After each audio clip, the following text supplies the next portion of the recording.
Welcome back. तो जैसा कि मैंने कहा था, इसमें थोड़ा मैं अपनी जो पूरा प्रोसेस रहा था उसके बारे में मैं तुम्हें एक्सप्लेन करता हूँ। तो सबसे पहले जो ओबियसली जो फर्स्ट स्टेप है, तुम फिगर आउट करते हो कि तुम्हें करना क्या है। Which is I knew based on my work ex कि भाई मुझे सप्लाई चेन में थोड़ा अंदर घुसना है। जो उसके बाद का स्टेप था मेरा वो ये था कि भाई कॉलेजेस शॉर्टलिस्ट करे। तो unlike like at the end of the day हूँ तो मैं भी part of Asia, even though like Asians is some people generally consider something else.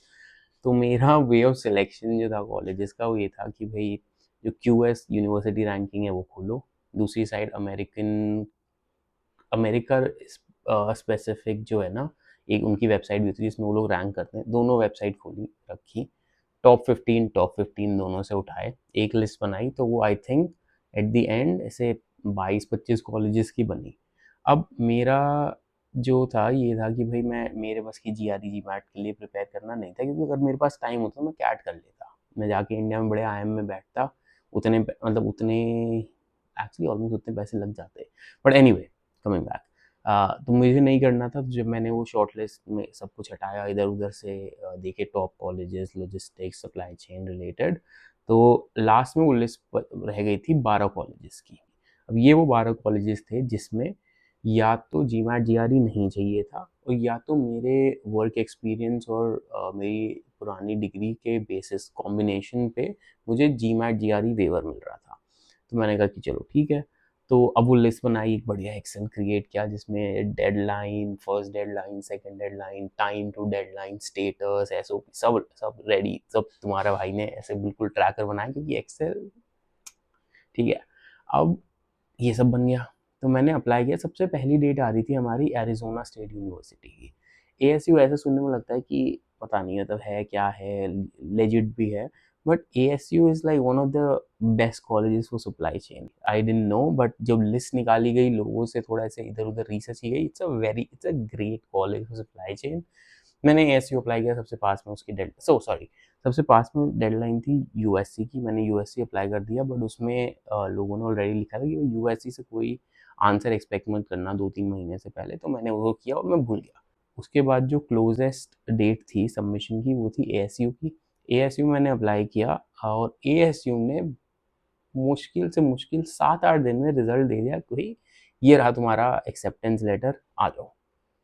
अब क्या हुआ कि जैसे ही एएसयू आया ना, जब एएसयू ऐसे टॉप में 5-6 पे पड़ रहा था रैंकिंग में, या एक्चुअली 3 पे ही था टॉप, ये जो रैंकिंग में लिस्ट बनाई थी उस पर।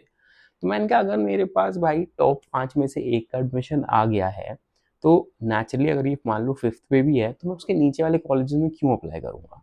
तो वो जो 12-15 कॉलेज की लिस्ट रह गई थी वो पूरी ख़त्म हो गई। बच गए 5 कॉलेज, 4 ही रह गए थे एक्चुअली, 5 भी पूरे नहीं हुए थे, नहीं हाँ 5 कॉलेज रह गए थे। तो अभी तक के स्टेटस के हिसाब से मेरे पास एरिजोना से एक्सेप्टेंस है। यूएससी मार्शल पे मैंने अप्लाई कर दिया है। नीचे के कॉलेजेस हमने हटा दिए। अब मेरे पास बच गए हैं 3 colleges, which is the first one, वो not the first one, not in the order, but जो बच गया था वो ये था यूनिवर्सिटी ऑफ वॉशिंगटन या फिर यूडब, एमआईटी ऑफ कोर्स, और उसके बाद रह गया था पर्ड्यू। तो इन सब में एमआईटी की जो सबमिशन डेट थी वो सबसे एंड में थी, तो उसको हमने पीछे रखा। तो यूडब का फिर ये हुआ जब देखा ना कि भाई यूडब ना ऐसे कोई डिफरेंशिएटर था नहीं, when I had Arizona already, और वो कंपेयर किया, लोगों से भी बात की मैंने। तो फिर फाइनल डिसीजन हुआ कि भाई यूडब रहने देते हैं अभी के लिए। अब यूडब को थोड़ा सा ऐसे पीछे डालते हैं, ये नहीं कि नहीं करेंगे, पर अभी इसको प्रायोरिटाइज नहीं करते हैं। Let's prioritise Purdue. पर्ड्यू का बढ़िया भैया अपना एसओपी वैसओपी सब लिखा गया है, पर्सनल स्टेटमेंट लिखी गई है जो भी। उसके बाद इंटरव्यू हुआ है, और उनके पास से भी अगले 2 हफ्ते में एक्सेप्टेंस आ गया था पर्ड्यू से भी। तो अब ये हुआ भैया पर्ड्यू आ गया तो यूडब तो मतलब मैं कैसे भी अप्लाई नहीं करने वाला था। तो यूडब भी हमने हटा दिया अपनी पूरी लिस्ट से। अब हमारे पास फाइनलाइज 4 हमारे कॉलेजेस हैं जिसमें एप्लीकेशन हो गई है, एक में 2 का एक्सेप्टेंस आ चुका है, और बचता है एमआईटी। अब एमआईटी में भी ना, एमआईटी के मैंने रेगुलर प्रोग्राम में नहीं किया, मैंने उनके ब्लेंडेड में अप्लाई किया जिसकी सीट्स बहुत कम होती हैं। तो I didn't get into MIT, but I think it's okay. While I was talking to the Purdue folks, so sorry, taking a step back, तो पर्ड्यू और एरिजोना में मुझे एक का डिसीजन लेना था। तो मैंने अपने यूएस में जो फर्म में पार्टनर्स वगैरह हैं, थोड़े एल्यूमिनाई वगैरह सबसे बात की, तो पता चला कि मतलब आई शुड लाइक, मतलब मैं 4 पार्टनर से बात की थी, तो 4-0 जो आया था ना रिजल्ट, वही था पर्ड्यू ले लो, एरिज़ोना रहने दो। तो फिर एरिज़ोना को मैंने रिजेक्शन ईमेल भेजा। उसके बाद अब मेरे पास ऑप्शन रह गया पर्ड्यू, मैं वेट कर रहा हूँ यूएससी मार्शल का। USC Marshall also responded with an offer letter, admission letter. तो अब ये हो गया था कि भाई अब क्या, क्योंकि पर्ड्यू में सीट रोकने के लिए $1000 हमने सबमिट कर दिए हैं ऑलरेडी। और बात चल रही है, मैंने फिर वही यूएस अपने पार्टनर्स को रीच आउट किया, तो हो गया कि base like it totally depends on me what is my preference. Otherwise उनका जो आउटकम था, उनकी जो डिस्कशन का आउटकम था, वो ये था कि eight the end of the day I will not be making a wrong decision अगर मैं if I go for either. तो थोड़ा से तो ये तो समझ आ गया था कि status wise there is not a lot of difference. ठीक है, USC Marshall may be a little known, but problem ये हुई थी कि पर्ड्यू ने थोड़ी स्कॉलरशिप दे दी थी, और जो मेरी टोटल फीस थी ना, it was half of what USC Marshall है। और यूएससी मार्शल ने, अगर आपको नहीं पता, तो जनरली उनकी कोई ऐसी क्रेजी स्कॉलरशिप्स आती नहीं है। मैंने ट्राई भी किया कि एक बार फिर से मिल जाए, बट यूएससी मार्शल ने नहीं दिया एट द एंड। तो मेरा फाइनल डिसीजन इसलिए पर्ड्यू था।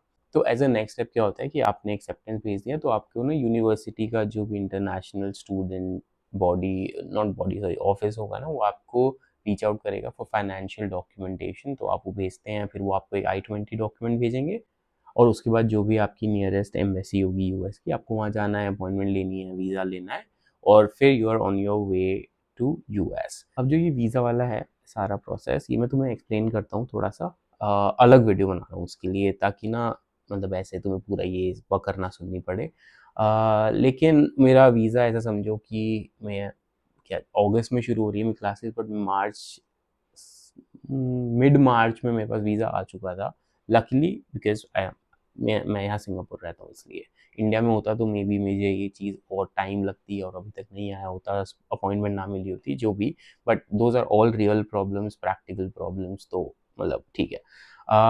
बट या दैट वाज मोर और less it, that was my entire journey भाई। मतलब लेकिन हैसल आई वुड से था, बट बीवी, थोड़ा सा चैट जीपीटी, और जो कनेक्शन बने हैं टचवुड आज तक लोगों से यहाँ पे, और जो सपोर्ट मिला है मुझे मेरे ऑफिस के लोगों से भी, तो इनके बिना हो नहीं पाता।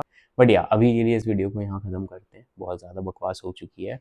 बट आई वुड सजेस्ट, अगर तुमने अभी तक मुझे सब्सक्राइब नहीं किया है तो कर लो, क्योंकि कॉलेज में जो व्लॉग्स बनेंगे, कॉलेज लाइफ मैंने भी कभी जी नहीं है, तो तुम्हें नई नई चीज़ें दिखाऊंगा। अगर तुमने यूएस कॉलेज का लाइफ एक्सपीरियंस नहीं लिया है, तो मैं जितना कोशिश करा सकूँ रियल रखने का तुम्हारे साथ करूँगा।